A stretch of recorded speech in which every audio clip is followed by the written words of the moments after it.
Howdy ho, good neighbors. What's going on? It's Phil Russert, Philbo, publishing, distribution, yada, yada, yada. You know the deal. Happy Monday. Hope everybody's having a good start to the week, especially if you're on the East Coast. We got slammed with snow, but there's no better night than a snow driven night to sit home and hang out and see a really cool interview with a legend in the industry. And that's what we're going to do tonight. So I hope you all come out, come sit down. You can, in the live chat, you can participate, talk to Chuck personally. And I will mitigate and we will talk. But anyway, I've been a big comic fan for a very, very long time, as you could tell by the white on my face and head. I'm 53 since 9 years old, and one of my favorite writers of all time in comics is Chuck Dixon. I've had the great fortune of meeting Chuck Dixon. I wouldn't say we're good friends, but at least when I say hello, he knows who the hell I am. So, having said that, Chuck is a really down-to-earth guy. Despite his accomplishments in the industry, I really appreciate how he's always there to impart some wisdom and advice of his long, extensive career. I mean, this is a man that transcended comics. Just recently had a movie out with Jason Statham based on his book, which we'll talk about. And for him to take the time with guys like me, I always appreciate. We all know him most famously for the breaking of the bat, a Nightfall and things like that, co-creating Bane with Graham Nolan, and obviously Robin with Tim Drake and Punisher and a lot of other things.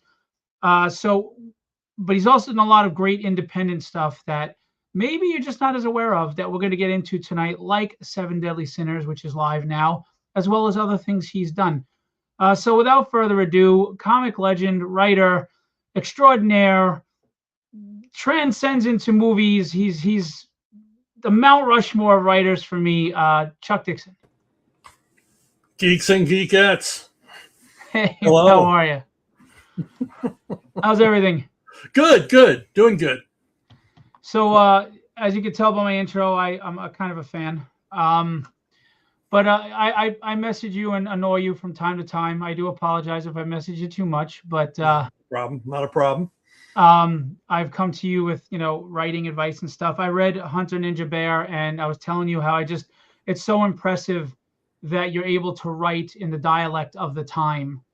And, obviously a lot of people, I think, have a misconception that writing is just, okay, I just sit down and make up a story and I go.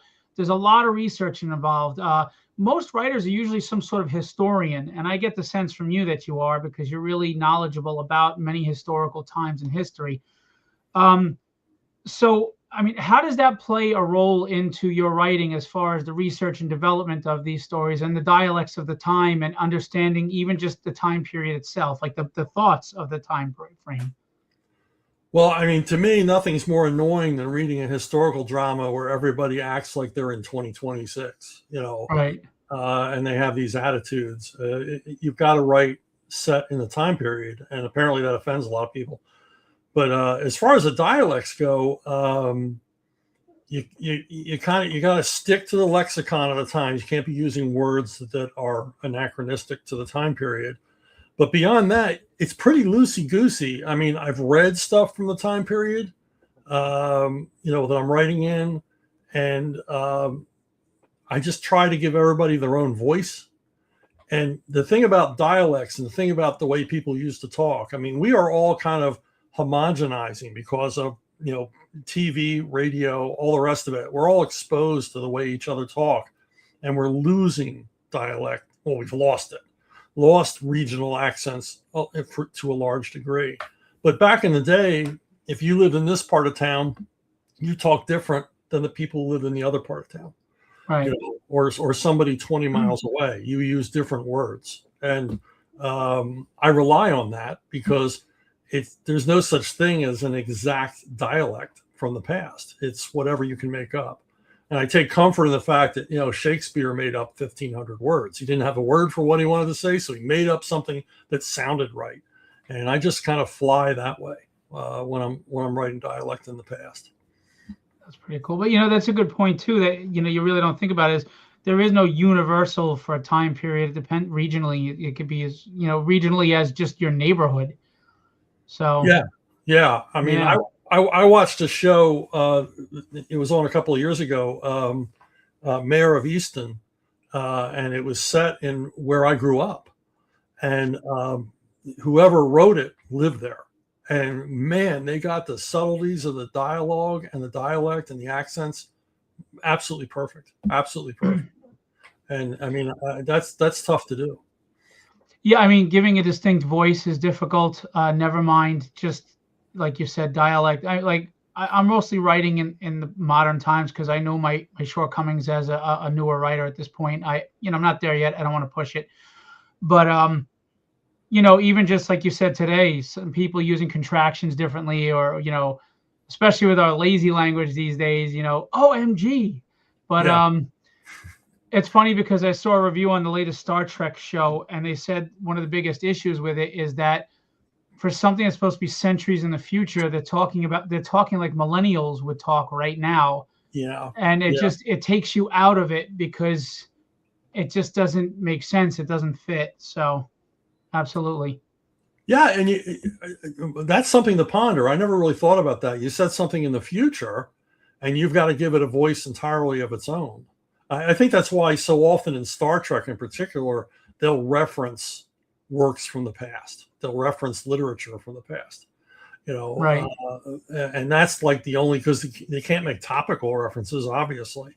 I hope to God, centuries from now, they're not talking about what's on TV right now. Yeah. So, well, they will be if it's satirical. yeah. I mean, but it's Wrath of Khan. They make a lot of references to Tale of Two Cities, and there's Right. constant references to Shakespeare throughout Star Trek, and that kind of keeps it tied to our culture. But in the future, but you're right. If they start talking like this, you're just gonna throw you right off. That brings me to the next question. As far as like today's entertainment, whether it's comic books, writing, movies, I feel it's got too much of a nihilistic edge. Like we've gotten away from heroes that are true, genuine heroes, and we're blurring the lines too much. I mean, what are your thoughts on the hero versus the villain, the hero's journey, how kind of blurred it's been, and how it seems like an anti-hero establishment for the last over a decade at this point? Well, there's nothing wrong with anti-heroes. I like Clint Eastwood. He's usually played an anti-hero. Toshiro Mifune often played an anti-hero. I mean, I like those kind of stories. The problem now is that everything is, it's all about irony, and it's all about tongue-in-cheek and poking fun at the genres you're supposed to be presenting. I'm all about earnestness. If you're going to do a superhero story or a pirate story or a Western or a romance, you got to make the audience believe in it, and you've got to be earnest, and you've got to believe in it yourself. I mean, there were no. You see a movie like Gladiator, they weren't poking fun at the gladiatorial games in the Coliseum. It was all very serious, high stakes stuff. Right. But too often in superhero movies, I see them pause the action for a cheap joke, and it takes you right out of it, and it diminishes the heroes and the villains at the same time, because it's like, well, why am I even watching this? It's just nonsense. And what's worse is the humor is very, very juvenile. Like it's not even at an adult level. I mean, I know that these movies are also for children, but it's like, who's spending the money here? And you're dumbing down what the message to the audience is so dumbed down. It's like insulting sometimes. It's so ridiculous. Well, they substitute comedy for humor, which is always a mistake in a dramatic movie. I mean, humor grows out of the character. It grows out of it. I mean, some of the funniest lines in cinema history don't read funny on paper, but when you see them in the movie, they're hysterically funny. The comedy lines are written to be funny, and we're seeing way too much of that, and way too much like slapstick where there should be more serious violence. I agree. Jin says, "Hello, how goes it, Phil and Chuck?" And Victor Medina, who's really a phenomenal artist, he does it all, coloring everything. Says, "Hello, Mr. Dixon, huge fan." Thank you. Lee Reese says, "Hey guys, just tuning in and already captivated by the conversation. It's good to know." Well, it's because of Chuck. It's not because of me, because nobody gives a damn what I have to say. No, come on. Yeah, I agree with you about the humor, but I do also think we've gotten away from the definition of hero, I think, a lot, because we're so busy trying to be sympathetic to the villain's cause that, I mean, don't get me wrong, a complex villain like Magneto, it's good to see like his side of things, and even Thanos in the MCU movies he was bad, but you understood to a degree. I think we've taken it too far though, where Superman's always got to be the evil version, or Wonder Woman or Captain America. It's like some heroes need to be left alone for us to aspire to. And once we lose that aspiration and we bring them down to our level, we're just settling for being assholes. I mean, we have to hang on to that in some elements of entertainment. I mean, do you agree with that? Disagree with that?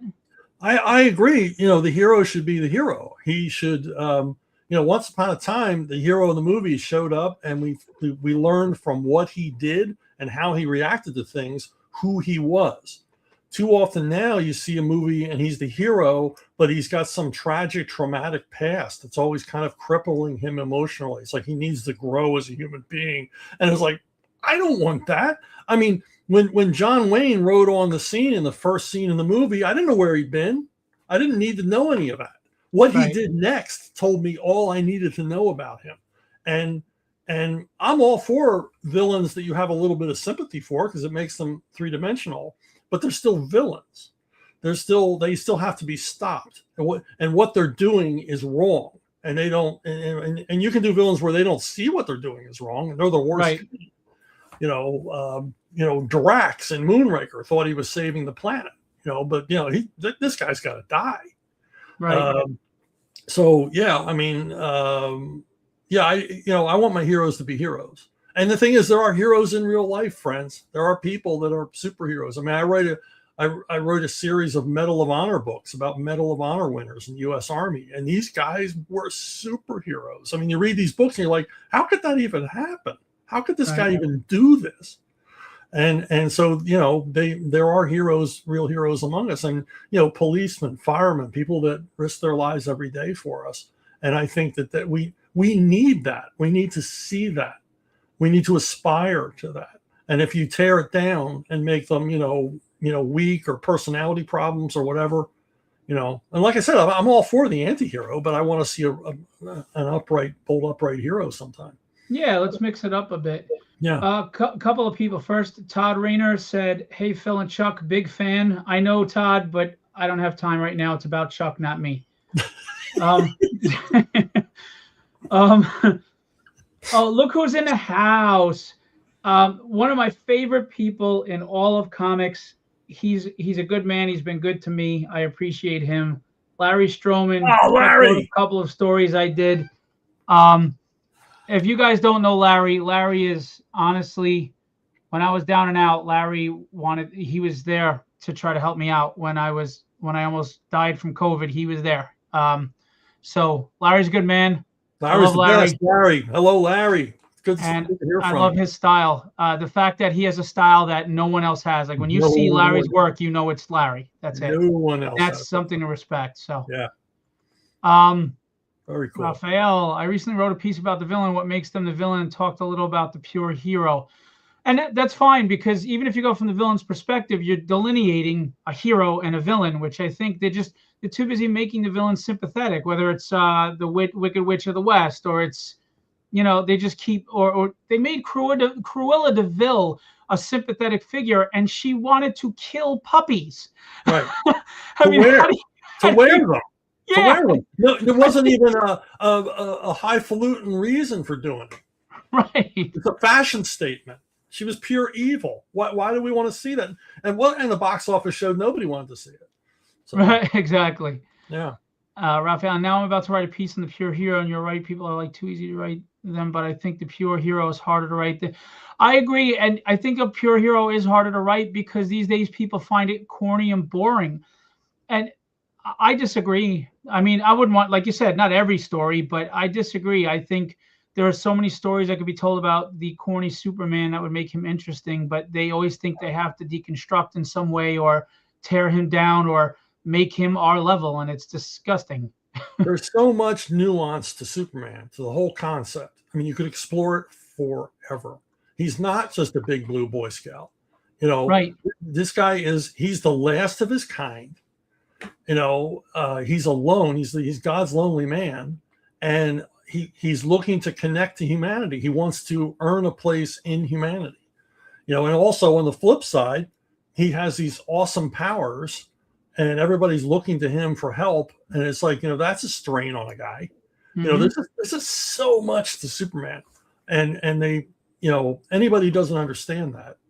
It's like I had a discussion with someone recently about Bruce Wayne. Bruce Wayne, he's such a dull character. No, Bruce Wayne is not. Bruce Wayne is a fascinating character because he's a part of Batman and not a part of Batman. And there's so much there. It's such a complex relationship between, this guy's two sides. I mean, there's great depths to these characters. And if you think that you need to tear them apart or give them a problem or show a flaw or some other thing to make them more interesting, well, you're just being lazy. I also think with Superman, they always go nature versus nurture too much. For example, they always allude to the fact that the reason why he's a good guy is only because of Jonathan and Martha Kent's raising. Yeah. And I never liked that as a scapegoat. I like part of it. It should be nature that was nurtured, not the nurture is the reason. You know what I mean? Like maybe he was already a good person and they just brought it even more out in him and helped him, as opposed to just, if he went to Russia, he would automatically be bad. Or, I mean, not that was an interesting story, but it just seems like they never approached the fact that maybe this guy just downright in himself had this moral code, this sense of, altruism that was just nurtured and loved and brought out even more, as opposed to, well, if he didn't have his parents, would he be Brightburn, So. Yeah, it's because if you have kids, that they're born with an awful lot of their personality. Yes. You really don't have anything to do with it. That's why, everyone knows siblings that couldn't be more opposite. More opposite. My two boys are completely different from each other. Completely. My girls too. Yeah. Yeah. Cleaver is a great artist. He works with me on a book. He says, "Hello for Philbo, Mr. Dixon. I'm a fan of your work, Mr. Dixon." Thank you. And Victor said, in her defense, the dogs talked. Scary. About Cruella. Well, Son of Sam had that problem too. Yeah, really. It's funny. I lived in Glen Oaks, Queens when Son of Sam was around, and he was in the area. So we used to have curfews, lights out curfews. They had to get us in. Yeah, I remember going up to meet with editors during that period at children's book companies when I was writing children's books, and all of the women in the offices, because children's book companies are full of women, they'd all cut their hair short because of David Berkowitz. Wow. Because he was killing girls with long hair. Yeah. Well, his dog was telling him to, so. Yeah. Gotta listen when a dog talks. Yeah. So, I don't want to rehash the same questions you've heard asked a million times, and we all know like your major accomplishments. What I'd like to focus on today, before we get to the new campaign, is there's a lot you've done outside the realm of Marvel and DC that maybe a lot of your fans are not aware of, prose books, etc., that I'd like to talk a little bit about, because you just had a movie recently on one of your books. I mean, you want to tell us about that? Yeah, it was kind of exciting. They adapted the first book in the Levon Cade series. It's a series of 12 books, possibly 13 if I can ever get the 13th one together. And I, early on, Sylvester Stallone showed interest in it, and writing a screenplay, possibly directing, and then eventually it got around to being a vehicle for Jason Statham. And it did okay at the box office. We were number one. As someone pointed out, we beat the Snow White movie in the opening weekend. And it did really well on streaming, really went big on streaming. So, I'm happy about it. I got a movie made. How are those royalties? Well, Hollywood royalties are, yet to be seen. It's like a percentage of net receipts, and they're still counting the ticket. Right. So yeah, you don't hold out for that. But I mean, we're going to make a sequel, and then it all starts all over again. So, and that's what I was going to ask you. Are there any talks to adapt any more of your novels that you've done?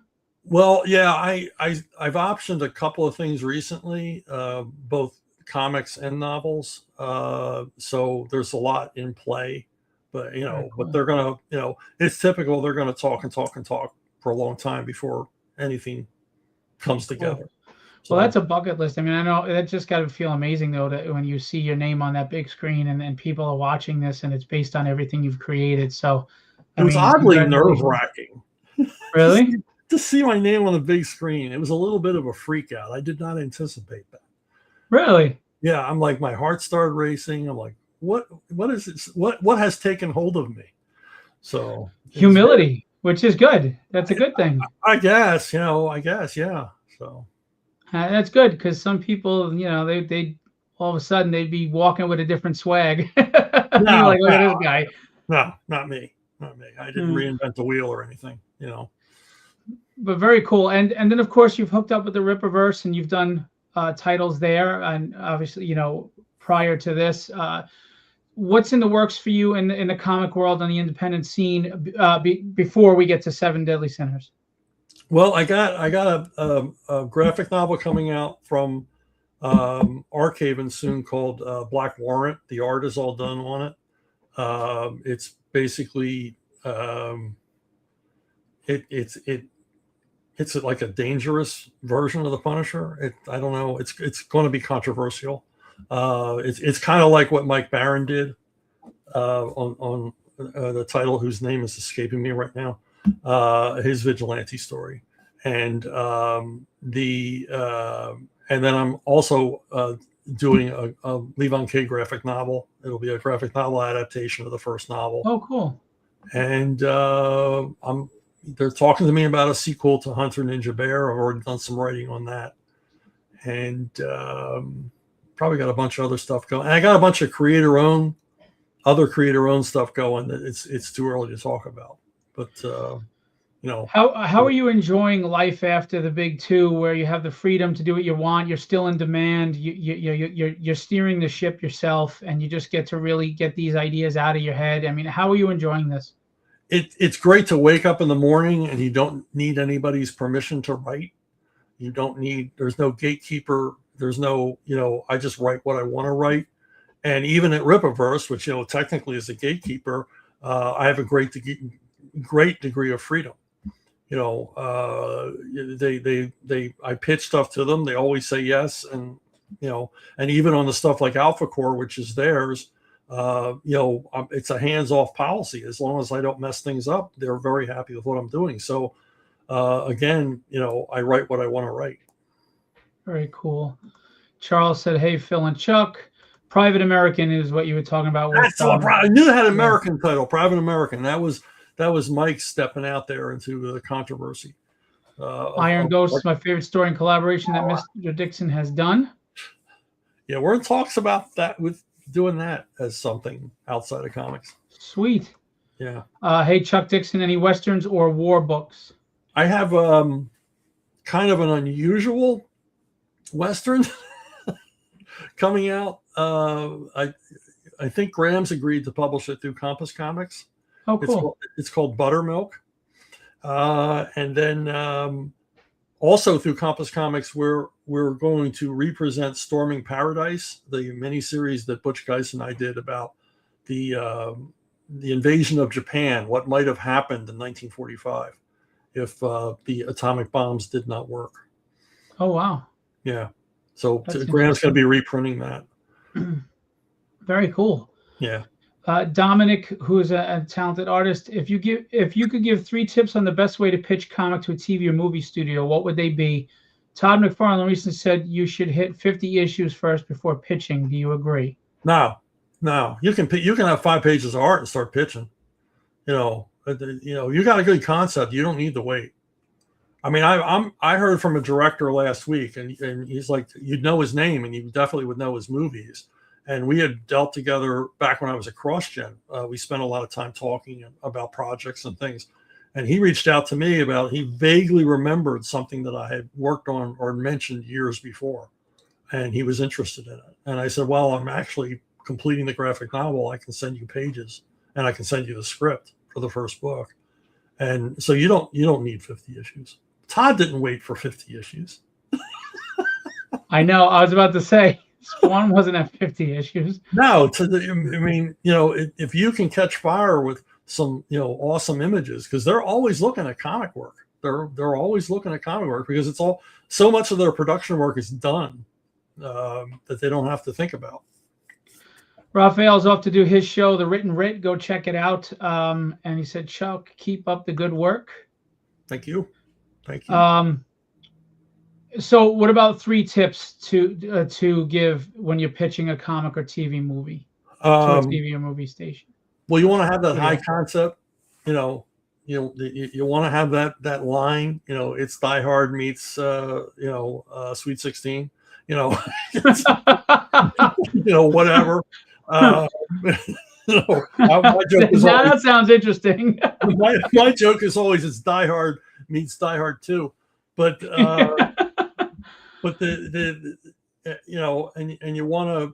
They love high concepts and cool titles, because I mean, like I was saying, the director that reached out for me, I said, this concept, it's not like this amazing thing I came up with, and he goes, no, he says, but the concept is good and the title is great, so. Both of them together make it easy to get it greenlit because you're talking to producers and they have the attention span of fleas, and but if you can grab them with a catchy little thing, where do you even find these people? Well, you hope they find you. I mean, right. Stallone reached out to me when he read an Expendables comic that I wrote, and then we just sort of like talking to each other, and it just built from there. But but when you find them, bomb them with material. I send out so much IP, it's crazy. I'm always sending out books. You just, hey, I'm going to send 10 copies to this guy. And maybe if they're sitting on the desk in the reception area, somebody will pick it up and go for it. But like I said, I got a bunch of stuff. I'm spinning a bunch of plates. We'll see if anything happens with any of them. Mark said, anything new on Evangeline? Now, the rights to that are so tied up. Yeah. Because when First Comics went under, I always thought the guys running First Comics were like the movie producers, where they sold like 300% of the company to investors. Right. And then when the dust settled, Evangeline and a lot of those other properties wound up belonging to a whole bunch of lawyers. Yeah, that sucks. So there's been like movie talk. I remember once they wanted it for, remember Vanity? They wanted her to star in it, but the rights were so tied up and everybody had their hand out for money. So it's never got done. God, I forgot about her. That was the 80s, right? Yeah. 80s? Yeah. There's been a bunch of names thrown at me for Evangeline. Every time like a new, rising it girl comes up, I hear from somebody, hey, we're thinking of having her as Evangeline. It's like, good luck. Everybody who has they once asked Matt Groening why it took so long to make a Simpsons movie. He said because there's so many people that have their hand out. Yeah, you got to pay me first. Well, I'm not going to get too deep into it, but I had started my own distribution company because I felt that the middlemen have grifted too much and taken too much of the pie, and the creators are dying.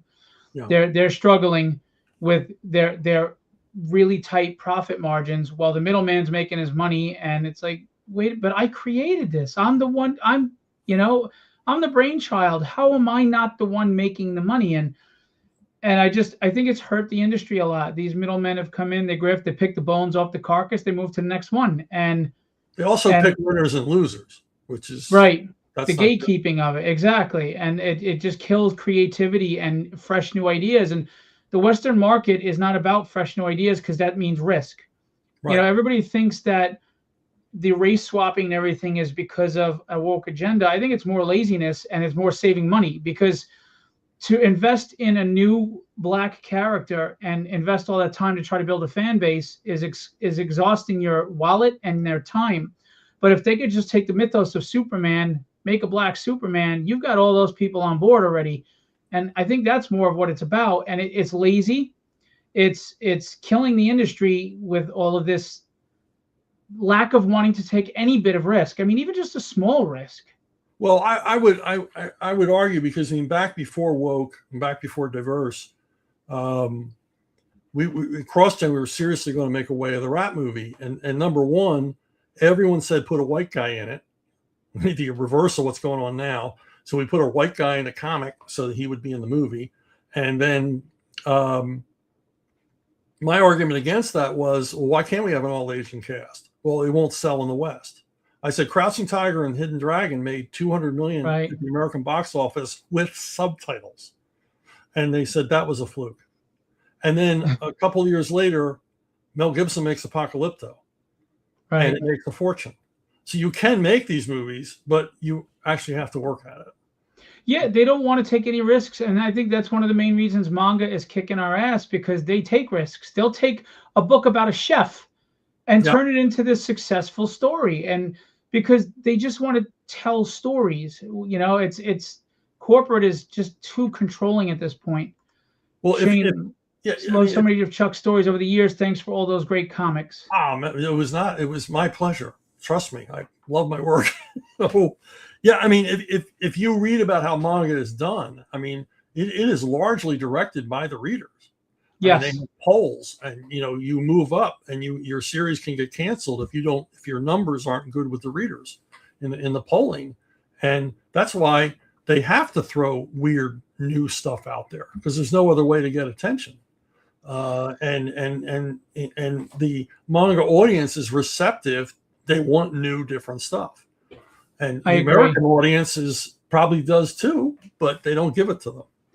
Well, the funny thing to me about American audiences is while they clamor for something new, there's a ton of new and comics all over the independent scene, and there's a stigma and they won't give it a shot. Now, don't get me wrong.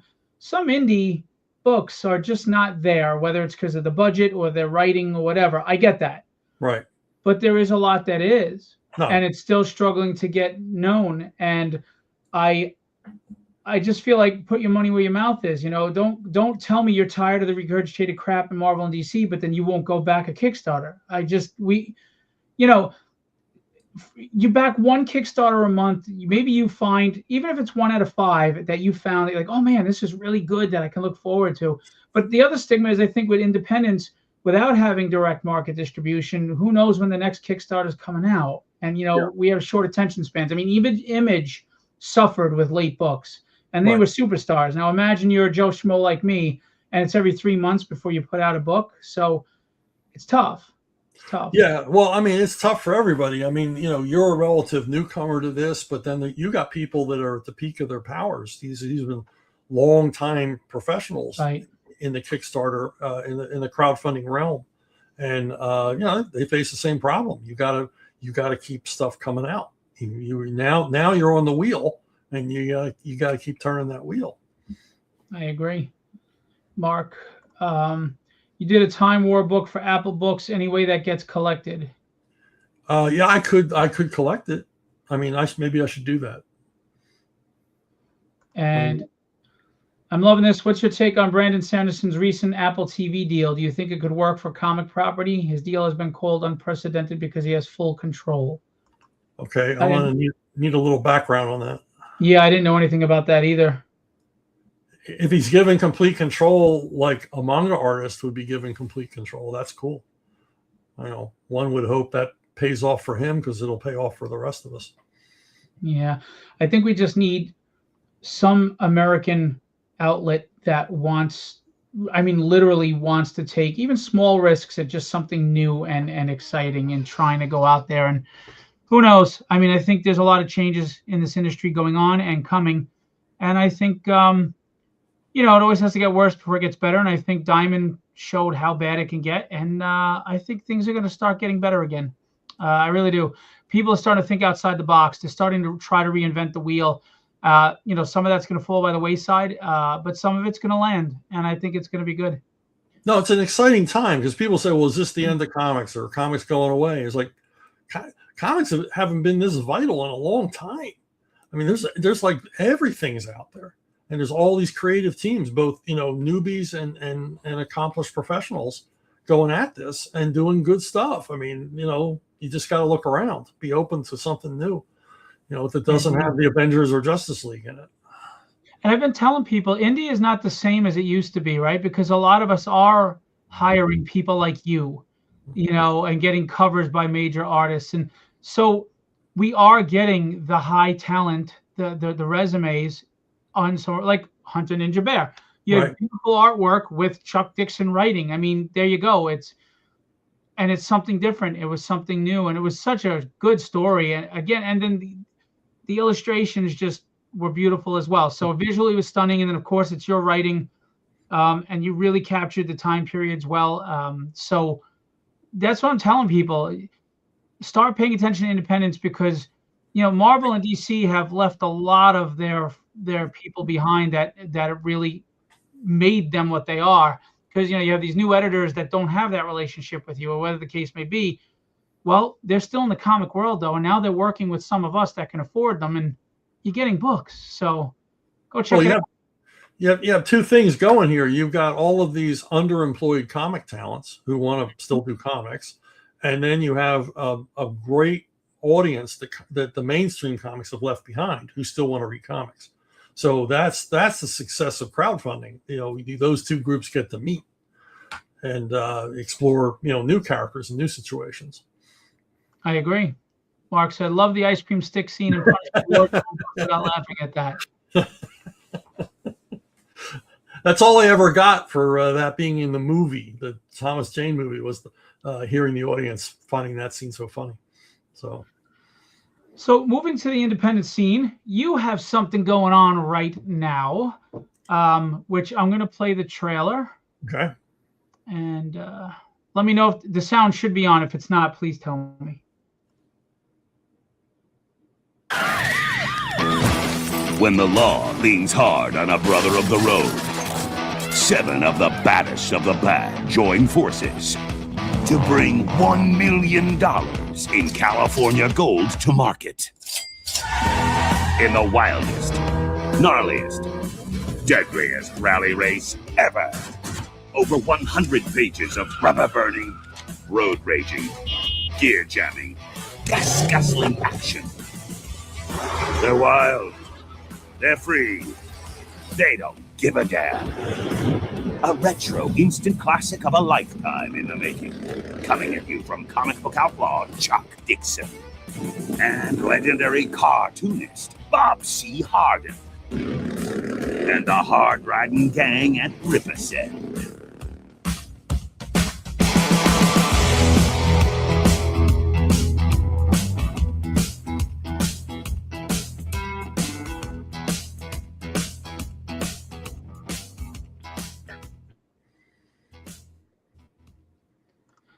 So did he reach out to you to start working with him, or did you reach out to him? You've been working with him for a little while now.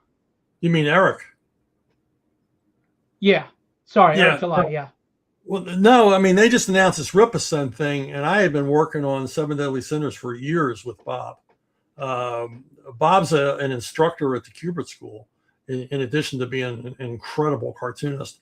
And he and I have been working on this for years. I mean, long before Rippaverse existed, and he would work on it a little at a time as time allowed him, and then we couldn't find a publisher because a lot of publishers wouldn't touch it.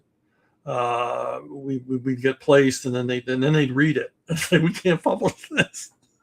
So talk about your anti-heroes. So finally, they read it at Rippa and said, "Yeah, we can do this," but we're got to warn people. Very cool. Because it's a 70s grindhouse movie on paper. It's a motorcycle gang outlaw biker story. So you got your $10,000 goal, and you still have plenty of time left. It ends on March 27th. Yeah. I like to remind everybody though, just because you made gold doesn't mean they made money. No. There's shipping costs, there's production costs, there's time. Everybody's got their hand in the cookie jar, and when it's all said and done, you'd be surprised how little you walk away with, if anything. So don't let the hitting the goal fool you. The more money you invest in the economy of the independents, the better books you get, the faster they get made. Then next you'll get the sequel, you'll get the things you love. So please don't hold back. Support. Get this thing double, triple, quadruple its goal. Chuck's got 20 illegitimate kids to feed, and yeah. Well, the important thing to stress is the project is complete. You're not paying us to work on it. We finished it about 2 years ago. Perfect. So perfect. We're all set to go.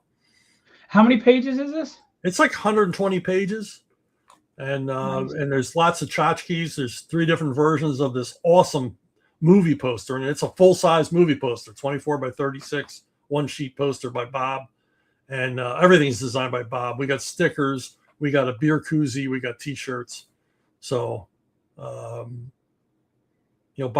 in addition to being a cartoonist, is a heck of a designer as well, and we just had a lot of fun working on this. So the plot line is basically the Magnificent Seven or Seven Samurai with outlaw bikers. Instead of a village, and like you said, Grindhouse, so there's going to be a lot of what's that? Partial, yeah. There's going to be partial nudity and lots of violence. So Rippaverse, they said, well, this is rated R, and I said, I think of it more as 70s PG, if you know what I mean. I was just having that conversation with somebody. What they considered PG back then, you saw boobies and women were naked in PG. Yeah, I saw a PG movie, and you got to see all of Geneviève Bujold. Yeah. I mean, remember, Jaws was PG. I mean, I know. Well, yeah, we didn't have PG-13 until what? The first one was with Wolverines. Red Dawn. Red Dawn was the first PG-13 movie. PG-13? Okay. Yeah, it was. And I think it was like 1985, 84? Yeah, yeah. Well, when I was the first ratings that we had, it was rated M. Man, that covered a lot of territory. You didn't know what you were going to see in an M movie. I mean, they were running M movies at Saturday matinees. I don't think they were looking at them first. I saw Bonnie and Clyde at a Saturday matinee. Well, they weren't as regulated back then, and they left it to the parents to do what they got to do. Right. I remember I didn't see Exorcist until I was 24 because it was the taboo in my house. Because my parents were Irish Catholics in the 50s and 60s, so that was like horror for them. Today it's watered down for us, but just the concept alone was scary to them. And I was never allowed to go anywhere near that movie. And one day I was like 22, 24. I was like, I've never seen this movie. And I just put it on. And I was like, what was the big deal about? But again, it's relative to the time period and how you were brought up. Yeah, I think that movie's still effective. I stood in line in the freezing cold for 3 hours to see that movie. But yeah, I mean, but I remember it was condemned by the Catholic Church. And then 2 weeks later, when they realized church attendance was up because of that movie, they changed their minds. And they should have, because it's great. I mean, it's this one will get you into church.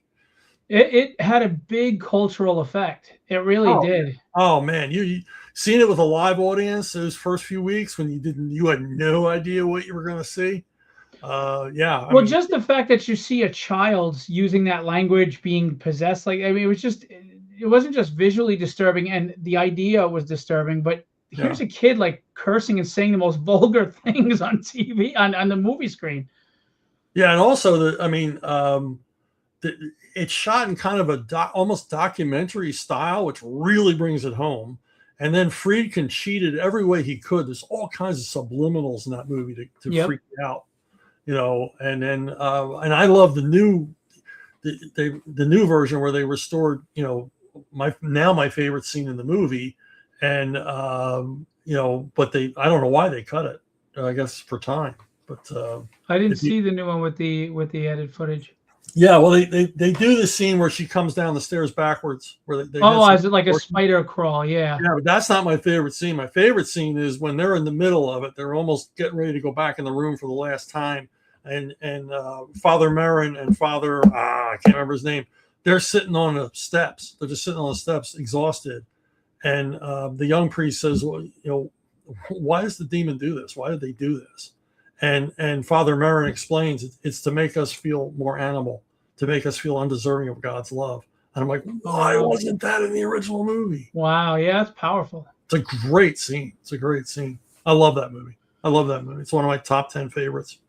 So I don't want to put you on the spot, but someone in the chat was asking, are you available to write for independents? I'll be hired to write for independents. And if you are, how would they go about soliciting to you or speaking to you?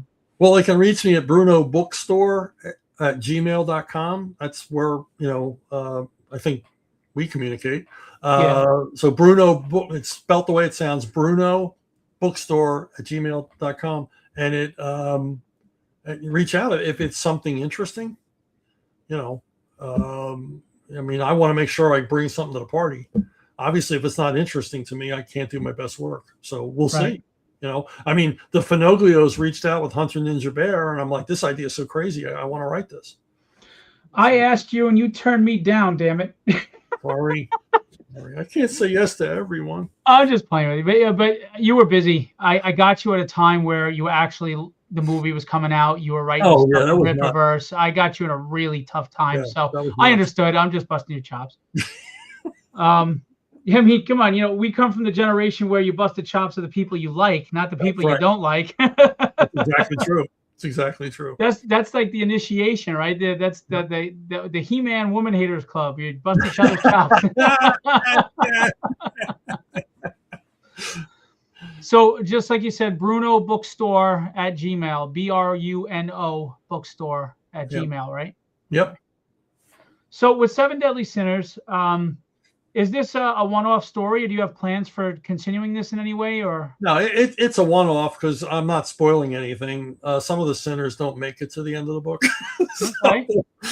It's like Sons of Anarchy with Magnificent Seven and and a real 70s vibe. I mean, and Bob was the perfect person because he draws motorcycles and cars like nobody's business. And somebody on a podcast pointed out a Weber grill in the background. My dad had that grill. I mean, everything. Cool. Everything is in period, and but it's about tough men and women doing awful things. So talk about anti-heroes. I mean, there's the complete amorality all the way around in this story. Well, we're in a world of the boys right now, so this will fit right in. Yeah, I mean, you may not be rooting for what I saw as the good guys, and you might be rooting for the bad guys in this one. That's cool. That's cool. It's like I was saying that the end of Easy Rider, a lot of people were upset, and I was like, I kind of see the redneck side of this. Glenn said Bob is a great artist and awesome guy. Yeah, Bob's awesome. He's fantastic. Cool. So Ripasend is basically another crowdfunding platform. It's just like any other one that you would go on. You sign up, create an account, and then you can go and you can pledge on whatever campaign is going on live. I have another friend, Eric Niedoltowski, who has a campaign on Ripasend right now. So there's a lot of really great books on there. And I will say this, just based on Chuck's book and my friend Eric's book, it's just storytelling for the sake of storytelling, to entertain you, pull you out of the real world for a little while. And I think that's another thing that's sorely lacking in entertainment is I know that comics have always reflected the time period. I mean, you had Neil Adams and Denny O'Neil with drugs in the 80s and stuff, but it was always the background basis of the story. It wasn't the foreground dictating, like used as a pulpit to, you must believe this way, sociopolitically, etc. And I think that's where people blur the lines and don't understand the difference, at least to me. And I always said, if you know what a writer thinks about any socio-political situation, they failed you, because that means they're using it as a pulpit to pitch to you and dictate to you. Right. And books like Chuck's, as you know, and my friend Eric's, they don't. It's, we've got this situation, whether it's the time period or whatever, you're going to have good guys, bad guys, anti-heroes, but it's just fun entertainment. It's just get away for a little while. We all get inundated 24/7 with news and propaganda and hyperbole and all this stuff. You could just disappear into a book for a little while. So go pick up Seven Deadly Sinners. It's already made. You'll get the book fairly quickly once it's all funded and taken care of, and then you could just delve into a story, man. And you never know, you may find that next story that you pass on to a friend and you're talking to your adult kids at this point about. And I saw your response to Todd McFarlane, which I shared. I had the same response. Obviously, I don't have your voice, so it didn't get as much attention. But it's like he totally missed the cue, in my opinion, because yes, covers cover will bring you in and interest you at first, but the writing keeps you. And the proof is in the pudding. When we talk about comics as 30, 40-year readers, we talk about the Dark Phoenix saga. Yeah. Now, I love John Byrne's art. He's one of my favorites. But we're not talking about the art. We're talking about what happened in the story. When you look at the success of the cartoon of X-Men 97, it's because they used some of Claremont's greatest stories. Yeah. So it's as much as it is illustration, it's visual, it's just as much literary. And that's why great comics are a blend of both together. It's a marriage. And this whole argument, I'm more important than you, to me is ego, and it's foolish. Your thoughts, Chuck? Yeah, I mean, you need both. I mean, it's the great art. You might enjoy it for a while, but if the story's not there, you're going to stop reading it. You'll buy it, not read it, and then eventually not buy it. We've all done that. You've got this to be read pile of comics, and you just simply never get around to it because the story didn't really engage you, even though the art's pretty. So you really need both. And it's like, I'm not arguing that the writing is more important. It's not more important. It's just equally as important. I agree. So, and people say, well, the words, and it's like, and some people have pointed out, well, there are comics that don't have any words. Well, yeah, they wrote silent movies too. They needed writers for them. Right.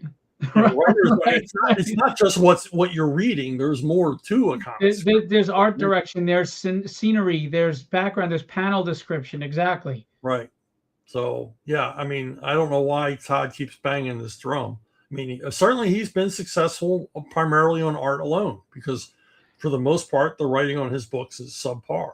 So I think he's just shaking a tree to get attention. It's like these stars that come out, they say these things they know are going to be controversial, but it's putting your name out. It's marketing. I understand that. I mean, nothing against Todd. I mean, obviously he's a great marketer. Obviously he's been really successul, and that's great. So, and I'll never be at his level, so I'm not knocking him. I just don't agree with what he said. Yeah. Yeah, I more knock the people who just without thinking just come to his defense and take his position, and it's like, now listen to yourself. Well, I mean, that's the thing, right? Fans are fanatics, and that's good. You have this tribalism that's just so strong these days that you'll have two fans fighting because one likes an artist and one doesn't, and it's like, guys, stop. Enough. Just enjoy the medium, whoever you like. Well, we've all grown up with artists that we really liked, and then you kind of, as you get older, you take a second look and go, yeah, I see some of the deficits here. Right. Alex, great artist, says, hey, Philip and Chuck. Alex does a lot of great work. He did my horror books and some other stuff. Cool. Shane was asking, I don't know if you know, do you know if the Ripascend is only for U.S. publishers, or because he's in the UK? Do you know by any chance? Well, they're starting a digital program, which turns the comics into global. It gives them a global reach. So there might be something to think about there, because, I mean, postage is killing everybody.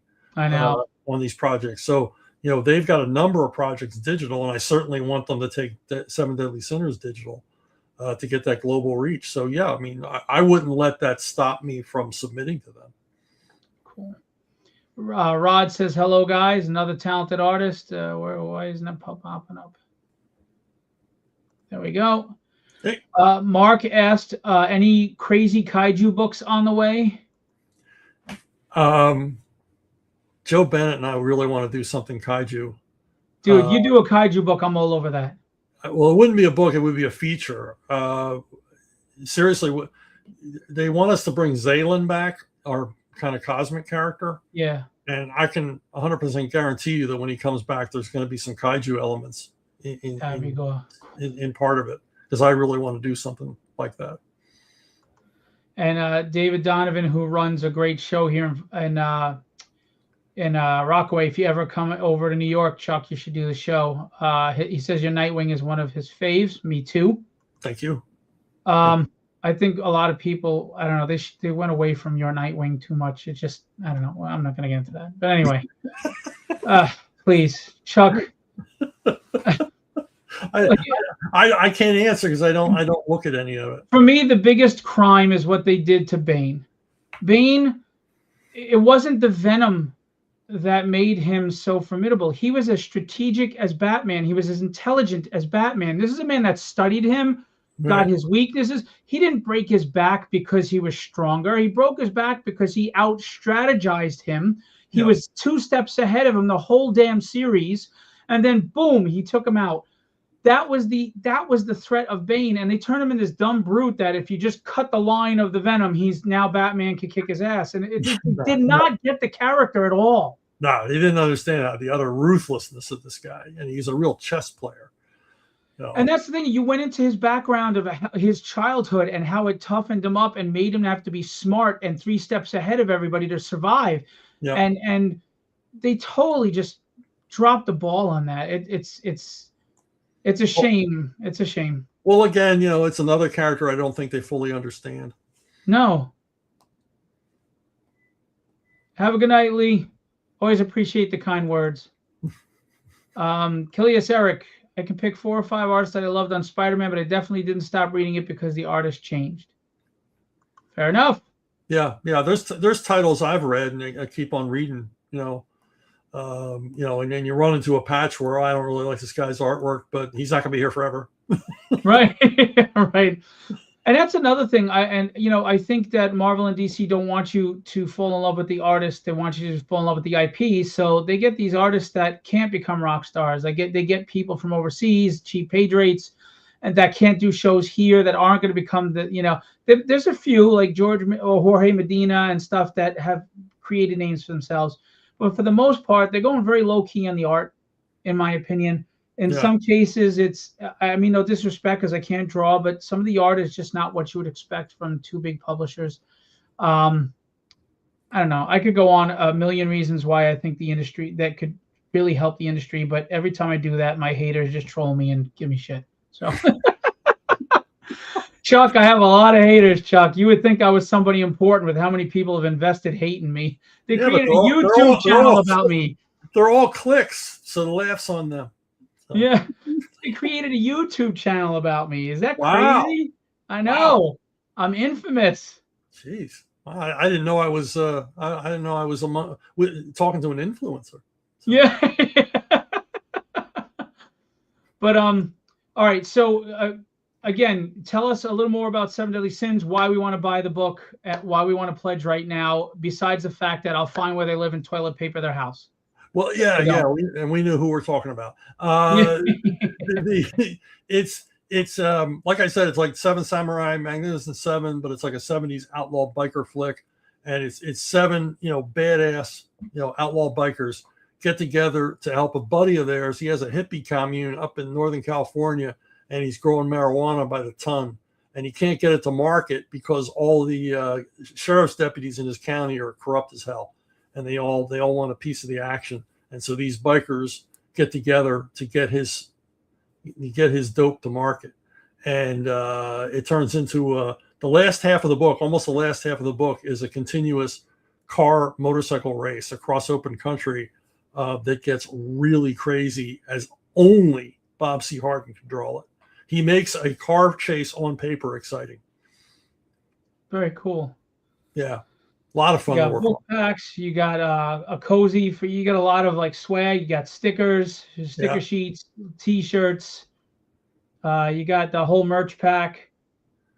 And then you've got the want it all. So if you can't decide, it's real simple. Get it all, guys, right there. Yeah, doesn't hurt.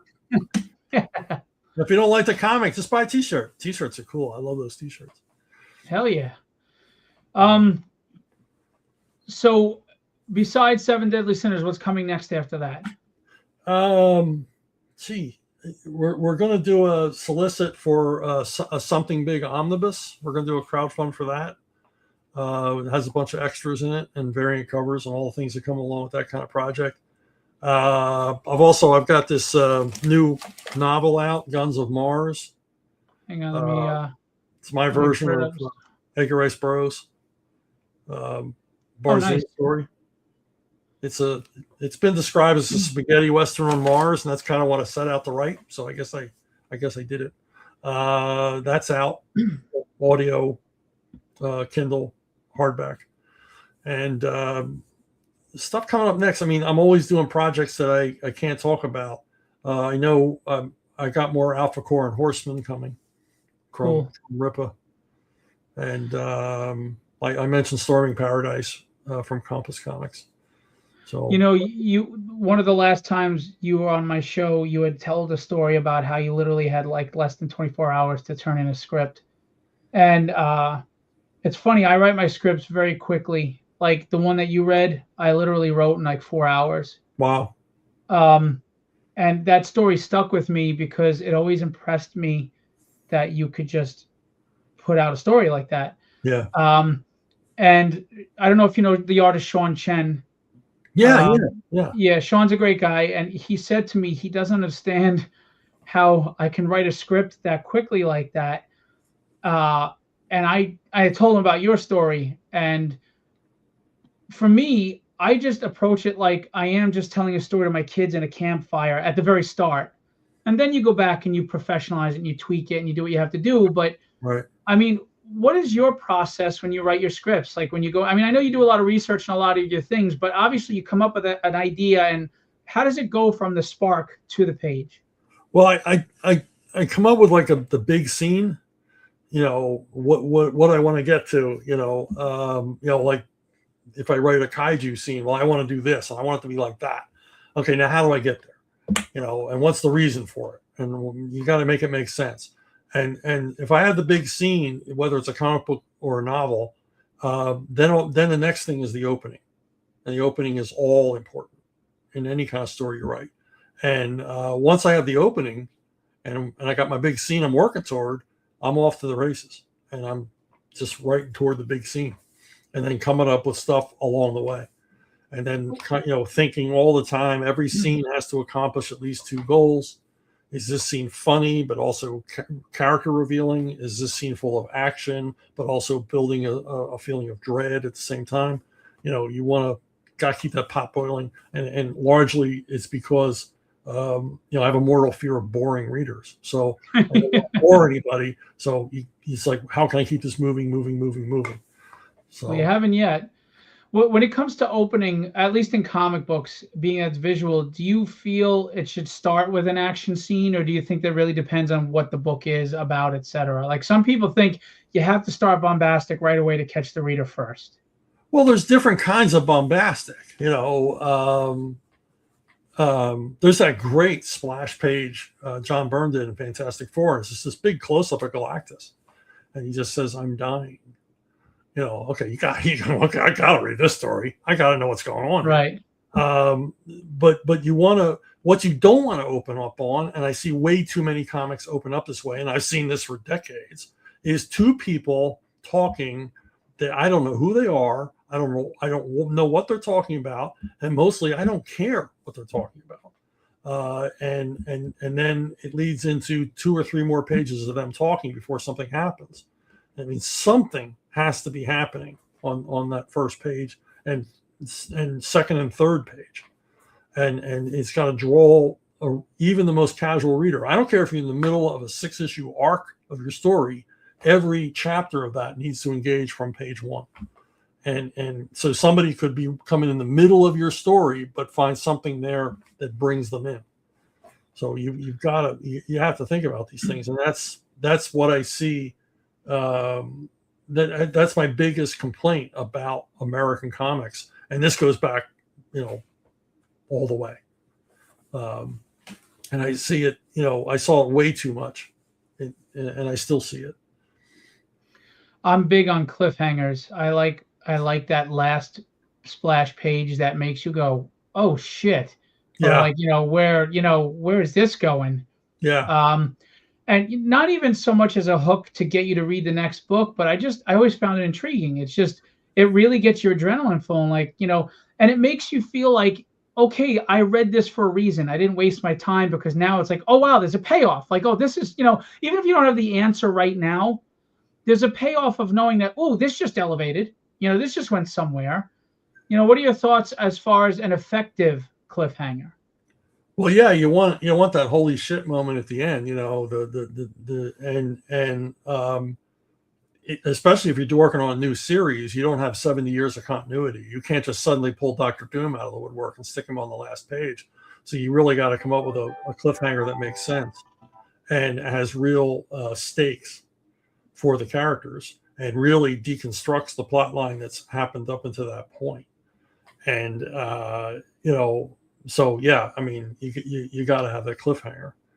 And that's what makes things work. And more I'm seeing in some of my favorite movies or TV series or whatever, they'll ramp things up. How's the hero going to get out of this? And if you ramp it up well enough, but you don't have a clever way out of it, that you have to use a Deus Ex Machina or the cavalry arrive or whatever, if you've ramped it up enough, the audience will forgive you for that. Because you ramp it up enough, you're like, oh my God, don't let this happen to Indiana Jones. Right. I want the two-gun kid to get out of this and save the girl. And as long as you've ramped it up enough and cranked it up enough, you can get away with murder. Hitchcock did it all the time. Got his characters in the corners and then got them out. In a convoluted way, but you forgave it because he got you so involved in the story. You really, really cared about the lead character. Who are your biggest influences as far as in any medium of entertainment, as far as influenced your writing, whether the genres you write or your style of writing? It could be movies, it could be comics, it could be prose books, it could be anything. Who are your biggest influences? Well, Archie Goodwin was always my biggest influence in comics because he wrote just enough for the pictures. He really wrote to a balance. So he let the artist tell the story. He never got in the way of that. And I learned a lot from that. His were like the first, because I didn't see EC comics and stuff like that when I was a kid. But when I saw him on the first like creepy and eerie comics, I'm like, whoa, this is the first writer I really noticed. And I got to go to Steve Ditko on Spider-Man, those first 40 or so issues, where he really layers an ensemble cast perfectly. It's just, wonderful, grand opera stuff. And then from, other, I could be here all night listing the prose writers that have influenced me.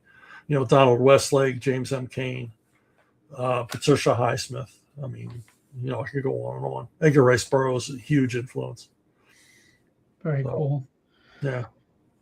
Did you ever think that you would be the influence of someone else? That you would be those people who, who those people are to you, you'd be to someone else? No, I never thought about that. Has that happened? You know it has. I know you're humble, but you know it has. You've left a huge impact in the world. I have to give you credit for something. And I don't kiss anybody's ass. It's being sincere.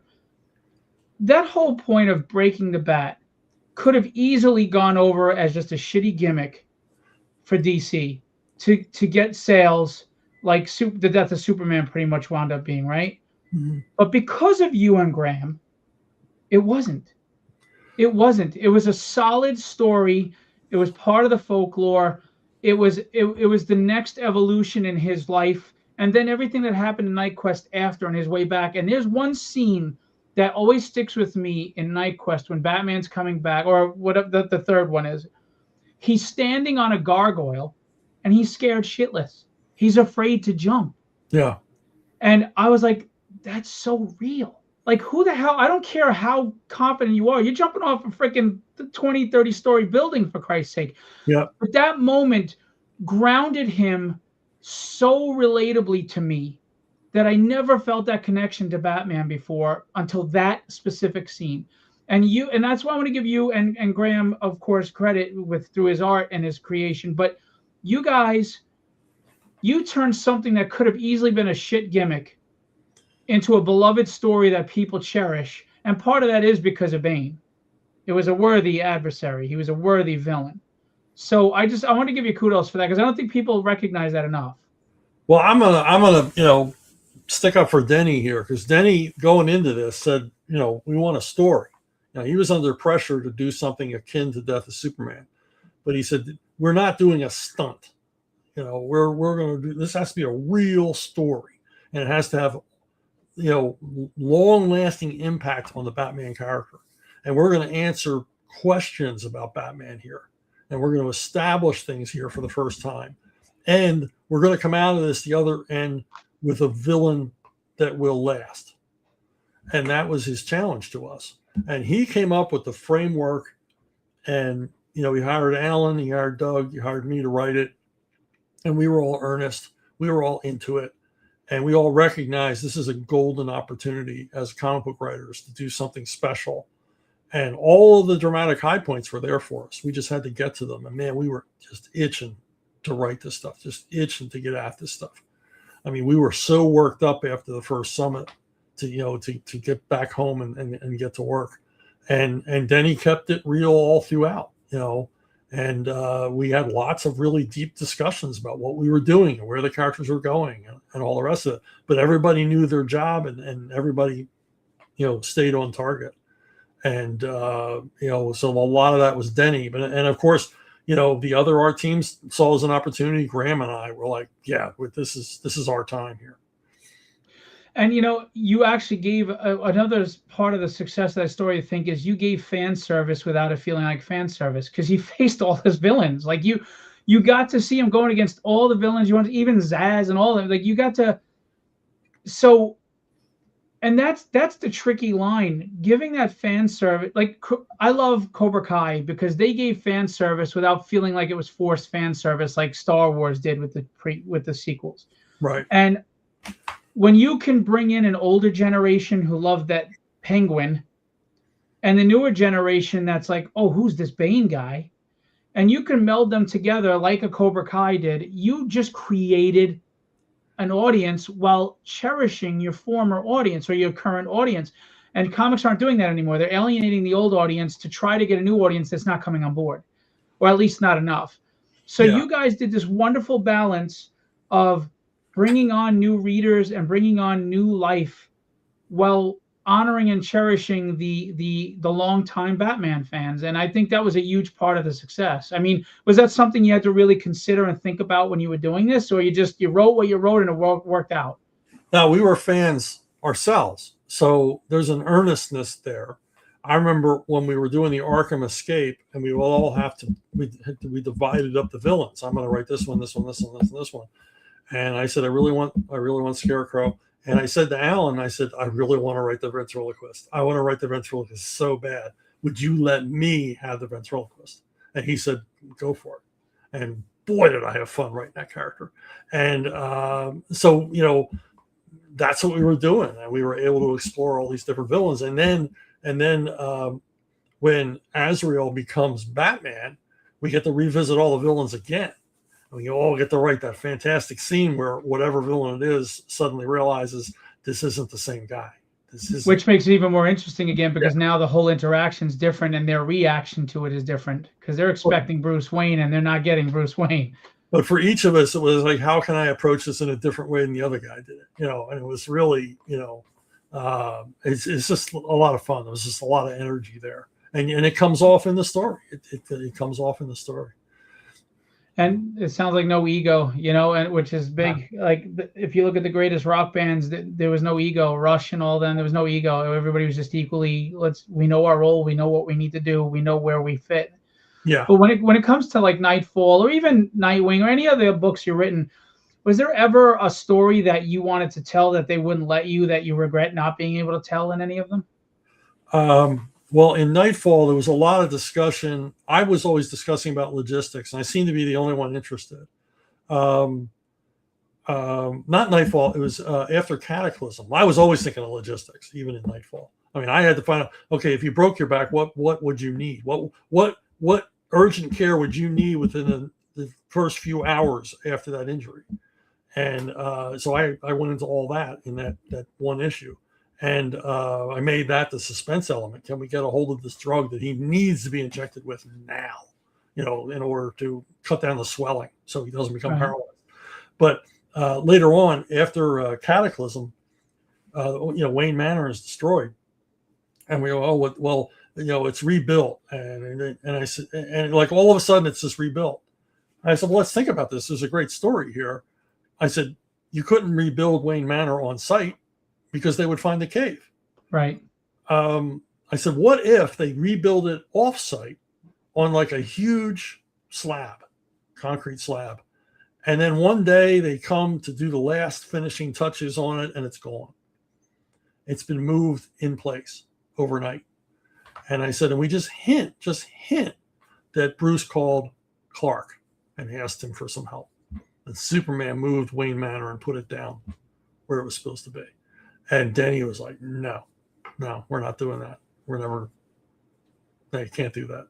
And did he say why, or he just didn't want Superman to bail him out kind of thing? Yeah, he didn't like mixing the super. He wanted to keep Batman as separated from the rest of the DCU as he possibly could. And he says, I don't, we're not doing that. I'm like, man, it's a missed opportunity. It's a great scene. But, what are you going to do? And that, it goes to show them, like you said earlier about Bruce being the human side of. I think a lot of people love Batman because he is a regular human fighting gods, and it makes people feel subconsciously that they can conquer, that they can achieve more, right? Yeah. Because if this average guy can do that, maybe so can I, even if it's on a subconscious level. So, but I think the scenes between him and Clark are always reminding you how Clark would like to be more human, and he'd like to have be more than he is, because he has so many things he wants to accomplish. And That was a great dynamic of the two of them that played off of each other. There was a great respect of wanting to be more like I'm sure you and your wife, she has personality traits that you wish you were a little more like, and vice versa. Right. I'm the loudmouth. My wife is the more reserved person. Sometimes I wish I had a little more of her reservation, and she wishes she was more outgoing like me. And that's where it blends well. And I think those two had that dynamic. So, scenes like that, I always think did kind of add value to Bruce. Maybe not Batman, but Bruce. So yeah. I don't know. One of my favorite scenes, Kelly Puckett wrote it. It was in a special where basically they showed Dick Grayson getting to hang out with Superman for the first time. And I remember that, yeah. He comes back to the Batcave completely starstruck. And all Bruce says is, remember, he's not human. I thought, whoa, I wish I'd thought of that. Yeah. It's a brilliant scene. Now, I think with the Joker, I think the problem is people don't understand that character at all either. No. They think they've got to make him peeling off his face, or they don't understand what makes him so menacing and scary. And that's another character they don't know how to handle, and they've oversaturated. They've used way too much at this point. Oh, yeah. I mean, I wrote the Joker in the second Robin miniseries because it was like demanded. That's fan service. New Robin's got to meet the guy that killed the old Robin. Right.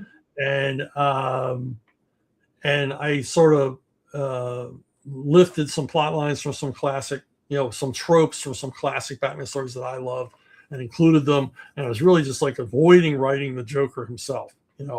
My only rule for the Joker was he actually has to be funny. So when he says something, when he makes a joke, it can't be just a joke. It has to be actually work to make you laugh.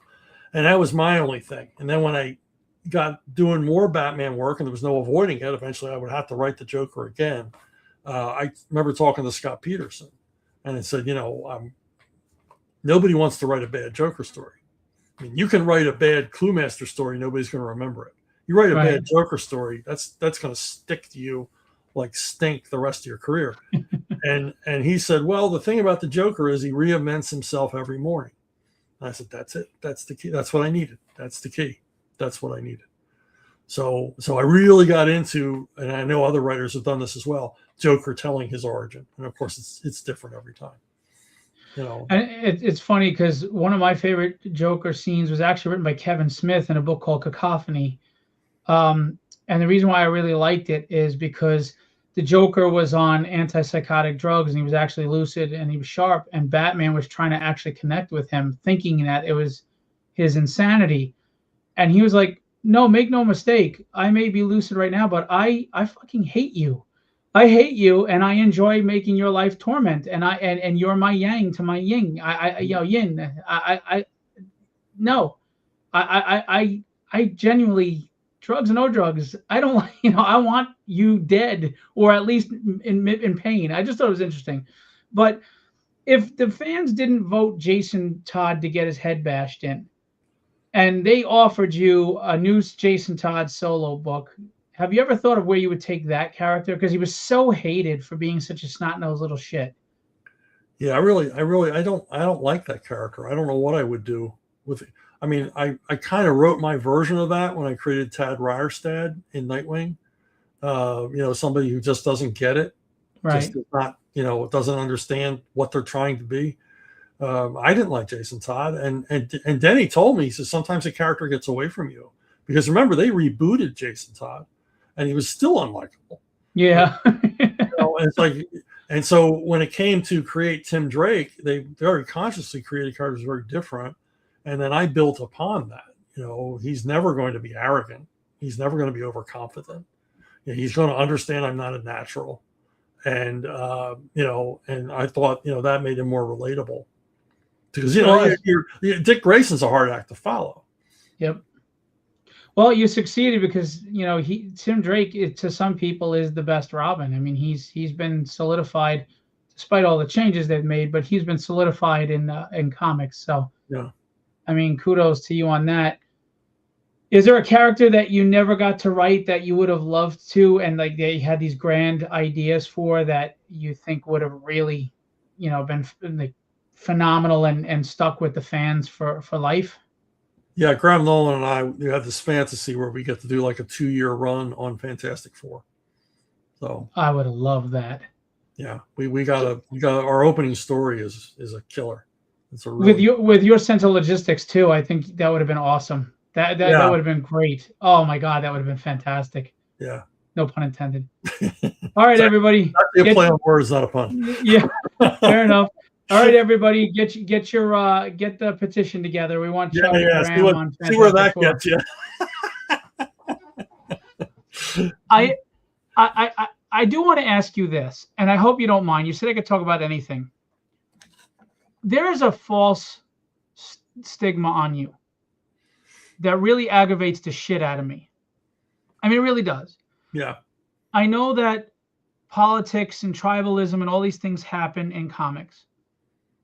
I'm not going to pretend I know you real well. It's not like we go out to dinner, but we've had conversations that lasted over an hour after our shows and stuff. And I've heard stories from you, and I've heard things, and I've heard from other people. I know, like Larry, I know a lot of people in the industry.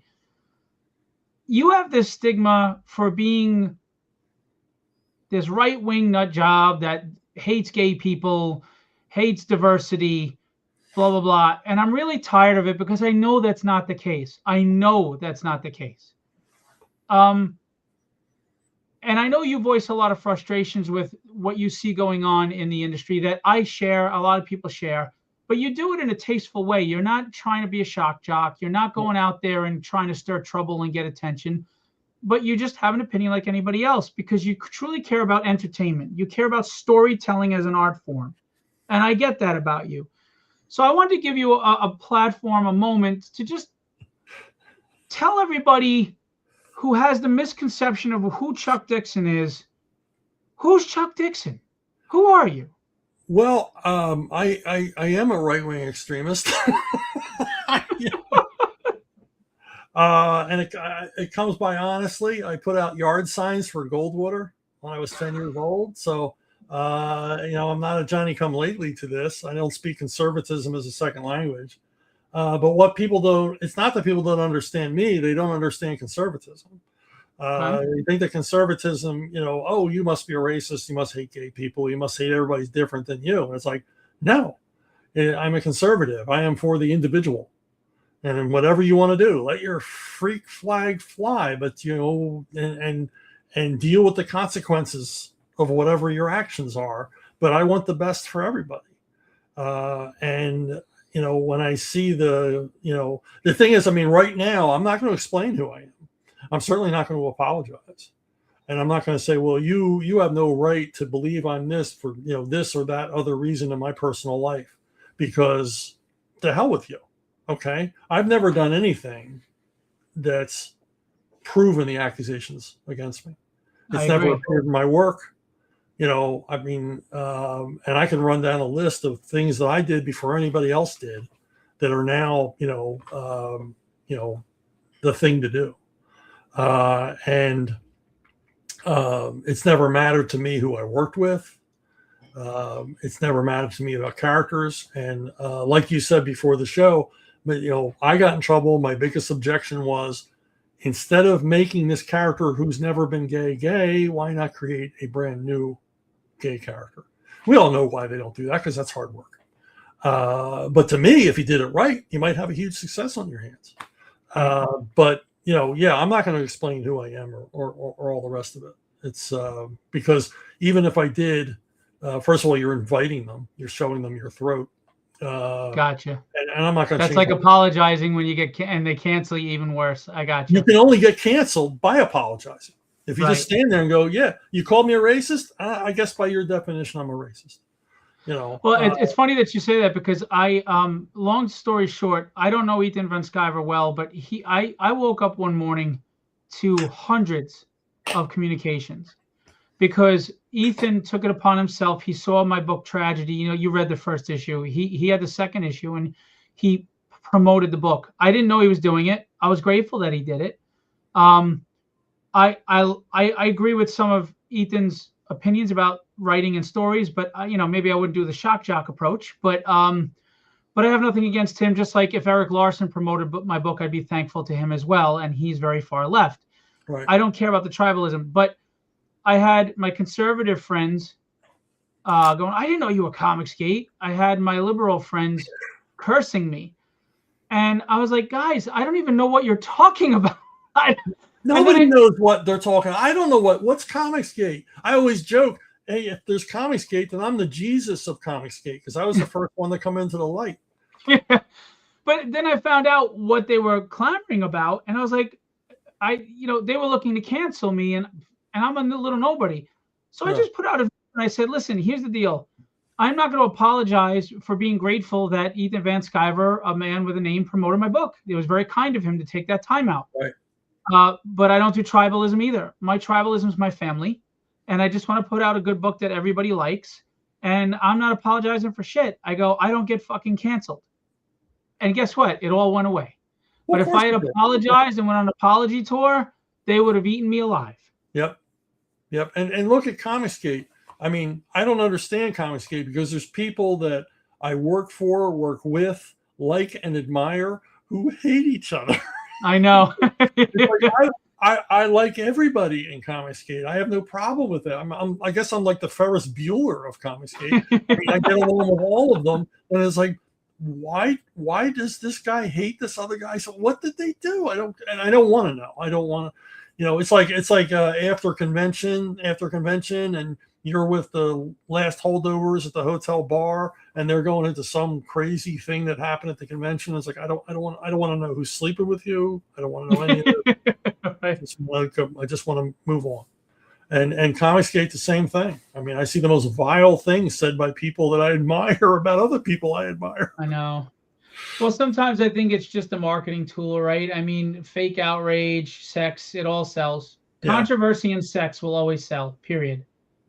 Yeah. It's like, I find that, when I do my Ask Chuck Dixon, if I put something in there like, why Todd McFarlane is wrong, I get more hits. It's a great show, by the way. I listen to it when I can while I'm in a car driving between patients and stuff, and just a lot of good stuff, and background stuff that I didn't know about, stories I heard, and your show is great.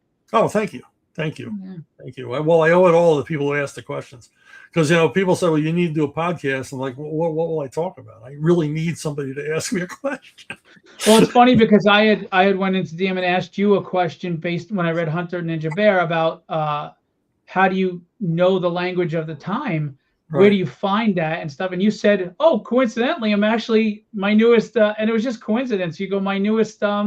What did you say? Actually, it's a great question. You put it on the show. I forget, but you wound up doing a show answering that question. So you guys should go check out his channel to get answers on that.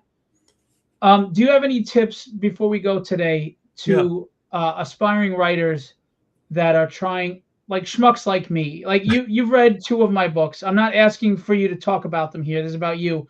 But what advice would you give to a guy like me, or guys that are in the chat that really just want to get their stories out there? They care about the medium. They care about storytelling. What advice would you give on the writing side, the marketing side, anything? Well, as a professional, try to get some money up front. If someone approaches you and they say, well, I want to hire you to do this, do you have the money? And then second question, where did the money come from? Oh, my mom will write a check. No, I'm not doing that. And the other thing is just come up with, when you're first breaking in, come up with that high concept, come up with that battle pope, come up with that axe cop, come up with that crazy, ridiculous idea that'll stick in people's heads. I mean, your book, Tragedy, is like, it's got such a different look to it and everything else. It makes it memorable. Thank you. You're not going to forget that book when you see it. It's not going to blend in with every other superhero title. You're going to go, okay, this is that one. So you got to think in those terms in comics, because now later on you can do your subtle literary opus, but you can't start with that. You got to start with something crazy and nuts and in your face, and that's how that rolls. That's comics. They're grand opera. And I am forever grateful for the forward you put in the trade. So thank you. You've been very kind to me, and I appreciate that. You really have. I know you got a lot. Well, I mean, I'm not a quote whore, so if I didn't like it, I wouldn't have said anything. But you see, that's why I went to you, and I went to Peter David, and I went to Howard Mackey, because I know you guys will be honest. You'll say, I'm sorry, I can't, I don't want my name anywhere near this. I don't think it's any good. And I want that, because I can't be better if you're placating me. I don't want to be the guy in American Idol that sucks because my family couldn't tell me the truth, Yeah, you don't want to be William Hung. Yeah. Who becomes famous for being awful. Really. I mean, and the thing is, people say, can I send you something? And I'm like, yeah, okay. And then they send it and it's horrible. And I feel so terrible about it. It's like, Peter, rest his soul, he could be a curmudgeon. Like he could be. You tell me about it. Yeah. So, you don't know which Peter you were getting. And when I went to him, he literally, Chuck, he threw the book at me. He goes, I read it. And I was like, uh-oh. Okay. And then he goes, it's better than most things on the rack right now. I really liked it. I go, what? He goes, yeah, I have nothing bad to say. He goes, I tried to find something, but I couldn't. So I go, Peter, do you have a fever? He goes, get out of here. Get away from me. But I mean, it means a lot to me, because you guys, again, you, Peter, Chris Claremont, and Wheezy. I love your writing. I love what you've done for various different reasons. You're the Mount Rushmore to me. And to be honest with you, I really think it's a big mistake by the big two to have turned their backs on a lot of the people that have made the industry what it is. I think they foolishly think that new audiences aren't going to go for you, which I think is bullshit. And X-Men 97 to me is proof of that, because everyone loved that cartoon, and they were all based on a few Scott Lobdell plot lines from the 90s, but most of the 80s stuff from Claremont. It just goes to show you that's the stuff that's timeless, and they need to honor you guys and get you back in the saddle with them. I think it's a big mistake. It's a lost opportunity. Well, when people say old school, to me, that means well crafted. What does old school mean? Is that supposed to be an insult that it's good? Right. What made it old school? Because I found it engaging and entertaining. Well, the Bible's old school too, right? I mean, we just derive every story from the Bible. So, I mean, but yeah, you guys laid down the groundwork for so many characters. I mean, there is no Tim Drake without you. I mean, that series, and then you created characters like Spoiler, and there's just Bane. Even just your take on characters became like the mainstay of who we knew them to be, like Nightwing. I mean, obviously, you had Wolfman on Nightwing before that and other people, right. But your Nightwing separated him from Batman and Robin while still keeping them in that universe. And still, he was the prodigal son that had his issues with Bruce, but still loved him and resented him at the same time. But he was becoming his own man, doing his own thing, And he didn't need a team to lead to do that. Right. So I don't know. I wish they'd get their heads out of their asses. I really do. It's not gonna, it's too late. I mean, that the day Denny retired, that was the beginning of the end. That was literally the end of an era. And who are they going to get? And And so many of the people that work on these things, they're not comic book lifers. You know what I that know. is. I know. If I could get into comics full time, that's all I want to do the rest of my life. I never want to do anything else. And these people are like, oh, I'm going to go work for MTV someday, or I'm going to work for Vanity Fair someday. You know, it's another thing that hurts. There's no bullpen.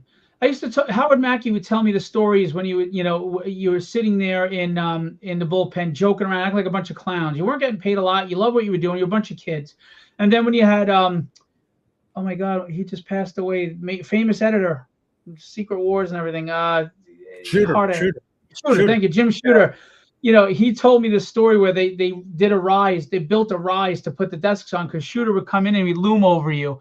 And Howard told me how they purposely put the desks high so when he came in, he wasn't tall anymore. And he's a goofy shit like that brought camaraderie, which brought the meetings of the minds like you had with Denny and them that gave us great stories. And I think that element is missing too because they're not in a room. Editors are schedule keepers at this point. That's mostly what they are.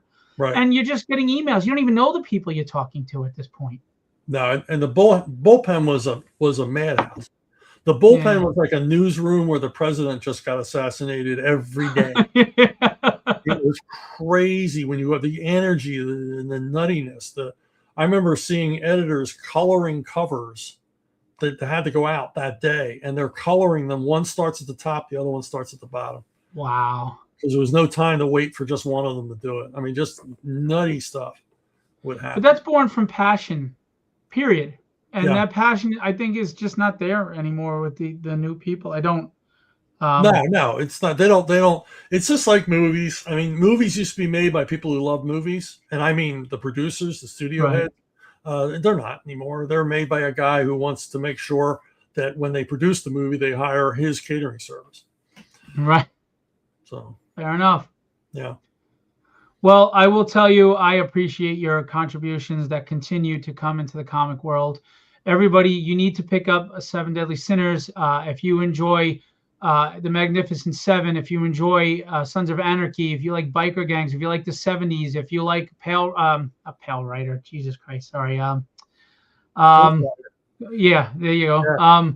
You'll enjoy this. It's grindhouse, action, violence, sexuality. It's a lot of fun, and no one's safe, which always makes for an interesting story. Bob and I go to Tarantino Town and we don't come back. Sweet. So if you go to Ripasend, go check it out. If you're intimidated by crowdfunding for whatever reason, and you're like, I don't know this campaign on how to do it, they're really not that hard to figure out. I'm sure if you reach out to anyone, they can show you how to get on there. But it makes the big difference, not just to Chuck and them, but to the comic world, because we need fresh stories, fresh ideas. We need the people that built this industry to thrive and continue to be the influence on us, not these grifters that we keep listening to that have driven it into the ground over the last 30 years. Yep. Period. Yep. And I mean that sincerely. So anyway, before we go, Chuck, you get the last word, and then I'll let everybody go. Nah, I just appreciate being on. Appreciate all of you watching. Appreciate you, especially if you'll go buy Seven Deadly Sinners. You'll have my undying devotion. Yeah, I mean, that's it. I'm just glad to be here and glad people want to hear what I have to say and continue to read my work. Very cool. Is the chat working? Yeah. Why? I don't know. I'm not sure what that's about. Anyway. Yes, it's working. We see you. Victor said, thank you for the great show, Phil and Chuck. Chuck, it's always a pleasure. I'm glad you came back on. You know, you can come on and promote anytime you want, anything you have. Just say, hey, Phil, you got a slot. You don't even have to ask. Well, maybe you'll see me again before this campaign ends. Yeah, at any time. I love talking. Just talking to you is fun. Never mind, appreciating what you've done for me personally. So I always have a good time. Always have a good time here, Phil. You know that. Well, I didn't send the money yet, so yeah. My PayPal's down. So, but you gotta fix that. Yeah. Hey, guys, it's US dollars. I don't know. Yeah, I know. I did the Brazilian exchange by accident. The fees and the. I got excited when I saw the number, but yeah. was like, what do you mean it's in reels? Chuck, it's always great having you on, man. I wish you the best of success always. Thank you for what you do for us little guys and what you've done in the mainstream. Keep going. Keep supporting everybody. And 7 Deadly Sinners live right now. All right. Thank you. Have a good evening. Guys, that's the great Chuck Dixon. I just want to let you know real quick, Philbo distribution is going strong. We are worldwide at this point. We are in Sweden and Australia and UK and Germany and Italy and Canada and Mexico and Australia, I think I said, and we're across the country. And we're truly trying to get small publishers out across the world into the direct market. If you're a publisher and you're interested, please go through the proper channels, www.philbodistribution.com, fill out the submission form, and we will respond right away, and then we will explain our terms and services to you, and we'll go through that. Retailers, we have almost 600 signed up. We're just below 600 by 3.